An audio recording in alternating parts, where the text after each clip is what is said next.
Willkommen zurück bei Laura und Mariano und Teil 4 unserer Himalaya-Überquerung. Es bleibt weiterhin spannend und geht heute wieder hoch hinaus.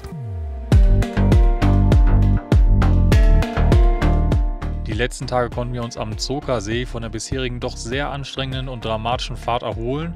Tsoka bedeutet übrigens in Ladakhi weißer See oder weißes Wasser, weil es ein Salzsee ist, an dem wir im letzten Video gecampt haben. Nun geht es auf das letzte Stück nach Leh in die Hauptstadt des nördlichsten Bundesstaates in Indien, nämlich Ladakh. Um das zu schaffen, geht es aber erneut lange bergauf. Ein über 5000 Meter hoher Pass liegt noch auf der Strecke und in den letzten Tagen ist wieder viel Schnee gefallen.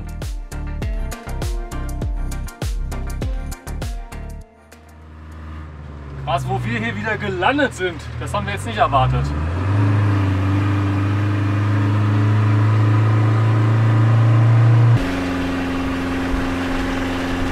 Nach Leh sind es noch 114 Kilometer und die Passstraße ist hier bisher echt die beste. Und wir haben jetzt unseren Rekord mit 5000 Metern nochmal geknackt, aber die Straße ist halt voll gut und ist halt überhaupt nicht steil. Also hier macht es mal Spaß, Auto zu fahren. Krasse Landschaft, ey, alles weiß.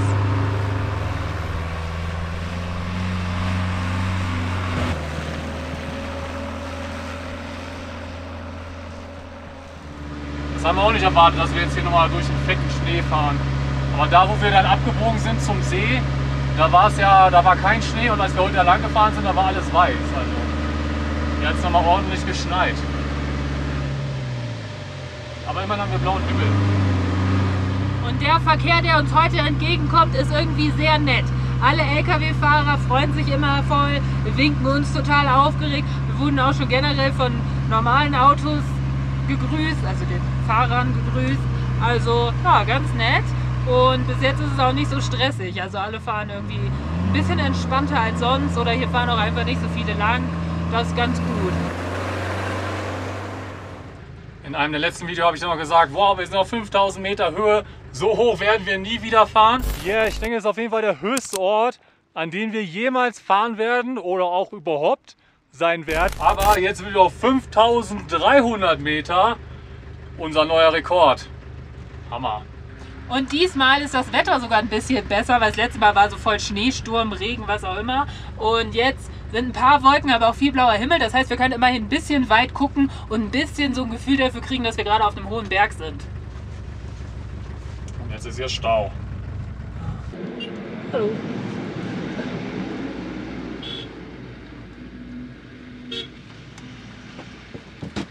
So lustig, jetzt warten wir halt im Stau und der Gegenverkehr, alle hupen uns zu oder winken uns und lächeln uns an, das ist richtig süß. Oder machen einen Daumen nach oben oder gucken einfach nur so, hä? Wer seid ihr denn? Was ist das denn? Hammer, wo wir jetzt hier gehalten haben, auf der Bergspitze. Das ist ja richtig cool hier, jetzt hat man richtig das Gefühl, man ist auf so einem Gipfel. Eine Sache, die ich die ganze Zeit schon erwähnen wollte und die für uns auch ein Grund gewesen ist, hier nochmal in diese Region zu fahren, ist, dass hier ja total viel tibetischer Einfluss ist, beziehungsweise total viele tibetische Menschen hier leben. Und das liegt daran, dass die ja alle quasi von den Chinesen vertrieben worden sind und ganz viele dann hierhin emigriert sind. Der Dalai Lama hat ja auch hier in der Region quasi seinen Hauptsitz und so weiter. Und deswegen haben wir uns halt auch dafür entschieden, nicht nach Tibet zu fahren mit chinesischem Guide, sondern stattdessen auf eigene Faust hier hinzufahren und hier tibetischen Buddhismus noch mehr kennenlernen zu können. Richtig geil. Wenn man hier jetzt ein Foto macht, sieht es echt so aus, als hätten wir irgendeinen Berg in Nepal erklommen. Oh ja. Oder? Sieht so aus wie Basecamp. We made it. Okay, das war gerade vielleicht ein bisschen holprig ausgedrückt. Ich meinte natürlich, die sind teilweise auch hierhin geflohen. Und wahrscheinlich kennt ihr alle die Bilder von Mönchen, die sich als Protest damals angezündet haben, um halt nicht von China okkupiert zu werden. Also es ist ein spannendes und intensives Thema. Ich gehe darauf jetzt nicht weiter ein, aber das ist so ein Grund dafür, weswegen wir einfach gesagt haben, es würde sich für uns komisch anfühlen, jetzt nach Tibet zu fahren mit chinesischem Guide, anstatt halt hierhin zu fahren, wo die Tibeter im Exil leben. Wir wollen euch natürlich nicht vorenthalten, dass wir hier nicht alleine sind, sondern hier auch ganz viele andere Touris sind. Und wir hatten schon die ein oder andere Selfie-Anfrage. Und wie gesagt, wenn man irgendwie ein bisschen Smalltalk hat mit uns und interessiert ist an unserer Reise und dann ein Selfie möchte, kein Problem. Aber es waren schon wieder so 5 Typen, die einfach nur so waren, Selfie? Real? Und ich war so, nee, warum? Und ich will nicht auf eurem Social Media sein, wenn ich euch nicht kenne. Richtig. Ist schon auch immer wieder witzig, wie so ein Ort sich verwandelt mit so einem Massentourismus. Also den friedvollen Tempel hat man jetzt gerade nicht unbedingt. Wir sind natürlich auch Teil der Touris, aber trotzdem ist gerade wieder ein bisschen viel. Ey!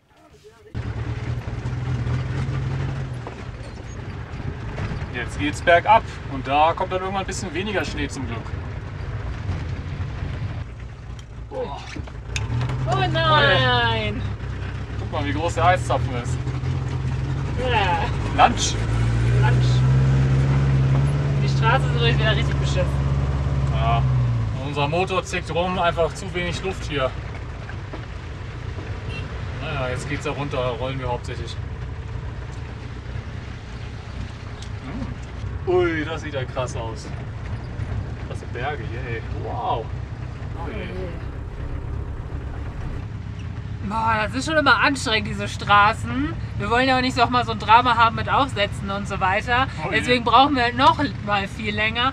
Aber wir haben ja keinen Stress und im Notfall, wenn wir keinen Bock mehr haben, können wir überall parken und ein bisschen pennen und am nächsten Tag weiterfahren. Deswegen brauchen wir jetzt auch wirklich viel länger, als wir erwartet haben nach Leh. Aber das ist okay. Ja. Hauptsache wir und unser Auto kommen heile an. Man sieht halt richtig da, wo der Schnee lawinenartig immer runterkommt, da sind die Straßen so richtig kaputt. Aber da müssen wir jetzt durch. Ich meine, so da ist es hinten halt. wird's schon weniger. Ja, und ich meine, anders geht es halt nicht. Oh, jetzt wird es ja auch ganz schön schmal. Ich habe nur überlegt, ob wir das in einem Tag schaffen, die 300 Kilometer, wenn wir früh losfahren. Ich dachte so Durchschnitt 30, dann brauchen wir 10 Stunden, aber nee, das ist jetzt der, ich weiß nicht, 4. Fahrtag oder so, oder 5.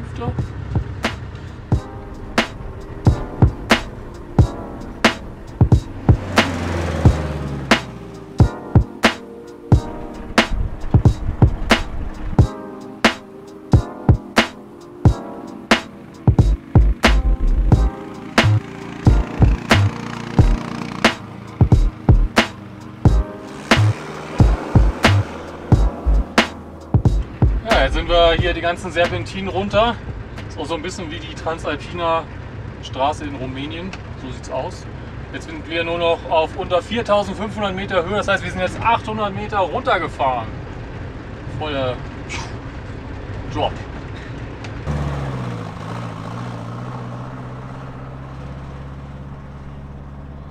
Juhu! Das ist halt so cool, dann doch mit dem Van zu reisen, weil wir haben gerade so aus Spaß darüber geredet, weil die Straßen da manchmal echt beschwerlich waren, ob man nicht theoretisch auch nach Leh fliegen könnte, was man kann. Aber dadurch, dass wir hier diese Straßen lang fahren und so, sehen wir dann ja auch die Dörfer und wie halt lokale Menschen leben oder noch mal viel mehr von diesen Bergen und so weiter. Weil hier würden wir ja niemals, glaube ich, mit einem Trip irgendwie hinkommen, wenn wir jetzt einfach nach Leh geflogen wären. Und das ist schon sehr cool und das ist schon eine coole Art zu reisen. Und wenn wir jetzt halt gleich keinen Bock mehr haben, können wir halt einfach überall parken und da dann bleiben. Hallo, wo gibt's denn hier Momos, bitte? Oh, so ein richtig alter Tempel. Oh, was ist das denn hier? Sieht ja cool aus. Sind wir hier wieder im Iran oder was? Hier Rainbow Mountains. Wir dachten ja, auf eine Sache kann man sich in Indien verlassen. Überall gibt es was zu essen, weil wirklich egal wo wir waren, es gab überall mindestens so ein Plastikzelt, wo irgendwas zu essen angeboten wurde. Aber jetzt gerade fahren wir durch so eine Schlucht und haben voll Hunger und haben voll eingeplant, dass wir jetzt irgendwo was essen. Und es gibt natürlich überhaupt nichts. Also wir haben noch ganz wenig Essen, haben wir auch noch. Das heißt, wir können schon noch was kochen, aber so langsam gehen uns die Vorräte aus Keelong und so aus. Naja, mal gucken, ob wir noch was finden oder hier gleich irgendwo einfach halten und mit dem zufrieden sein müssen, was wir haben.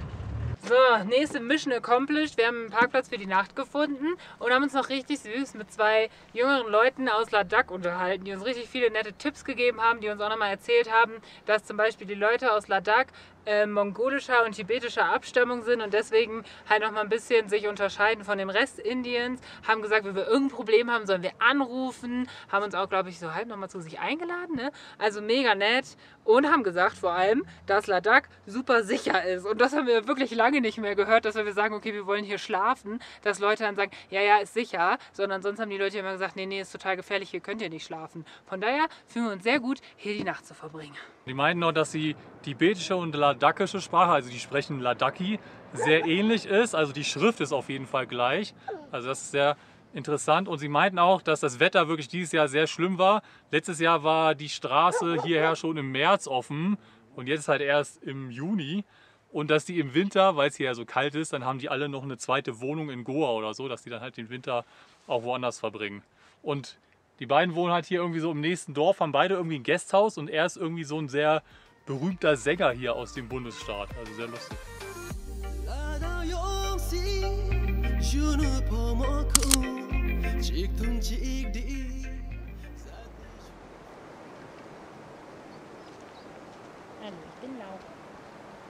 Jetzt haben wir gerade wieder Internet. Jetzt explodiert mein Handy. Wie lange waren wir jetzt Hashtag Digital Detox? 5 Tage? Mehr, oder? Eine Woche? Der nächste Tag fängt lustig an. Neben uns hat sich jemand festgefahren, weil hier sind so tiefe Huckel. Und ja, der kommt da nicht mehr raus, deswegen gehe ich mal hin und helfe. Und ich halte das Ganze mit der Kamera fest, damit wir live dabei sind, weil es ist schon ein bisschen lustig, wie er sich festgefahren hat. Ja, dass er es nicht gesehen hat, naja.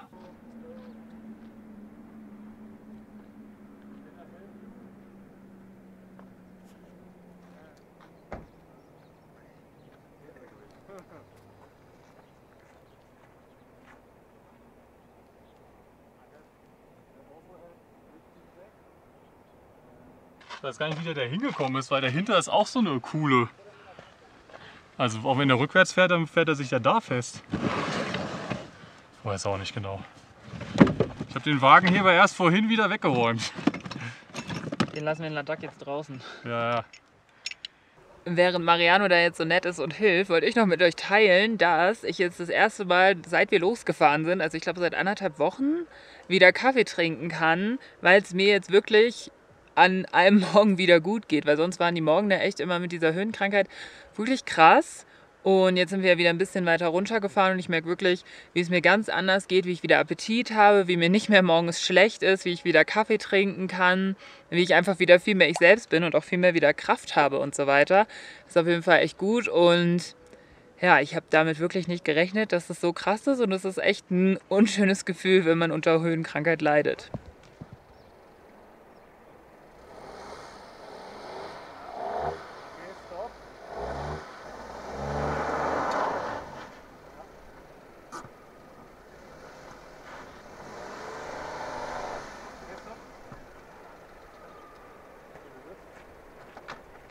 Okay, wir haben es geschafft, er ist wieder draußen. Ich weiß immer noch nicht genau, wie er da und warum er da hingekommen ist. Naja, aber er war sehr dankbar. Er hat mir einen Joint angeboten. Ich habe Dank abgelehnt. Vielleicht ist er deshalb da reingefahren, weil er vielleicht ein bisschen high ist, keine Ahnung. Naja, jetzt konnte er weiterfahren. Morning Workout geschafft. Hier ganz viele Steine umhergeworfen, wie The Rock. Jetzt bist du aber ganz dreckig. Bin ich wie Dwayne Johnson.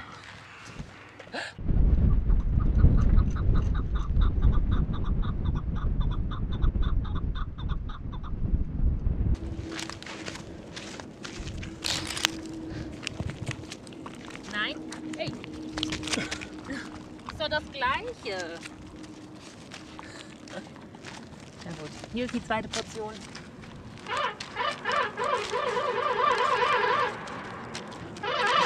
Ich glaube, wie kann man so schnell Nudeln essen? Und das war's. Das war's. Mehr gibt's nicht. Tut mir leid.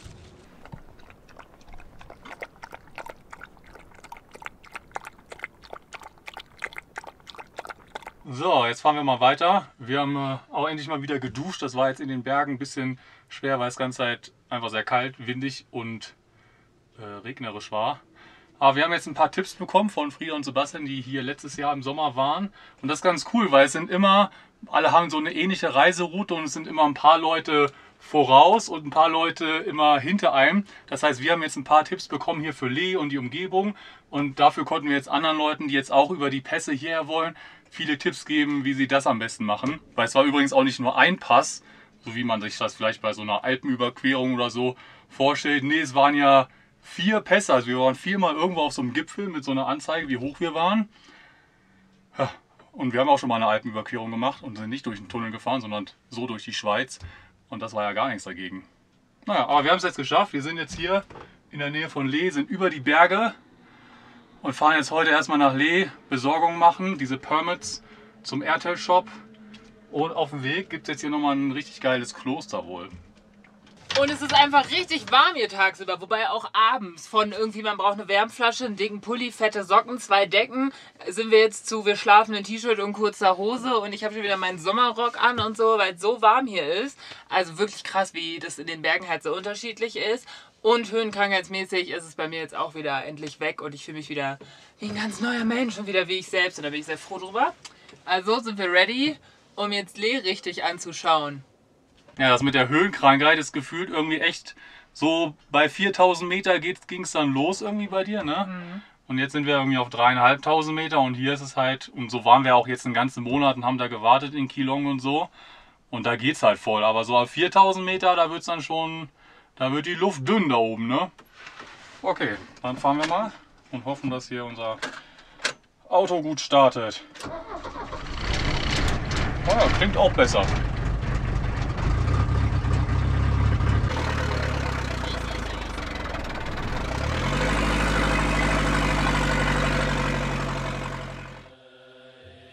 Und im nächsten Video geht es dann endlich nach Leh. Wir schauen uns die vom Himalaya umgebene Stadt an und besichtigen unser erstes tibetisches Kloster. Das ist ja so krass, das ist echt, als hätte sich so ein Tor zu einer anderen Welt geöffnet. Das und mehr in der nächsten Folge. Schaltet wieder ein. Danke fürs Zuschauen. Bis zum nächsten Mal.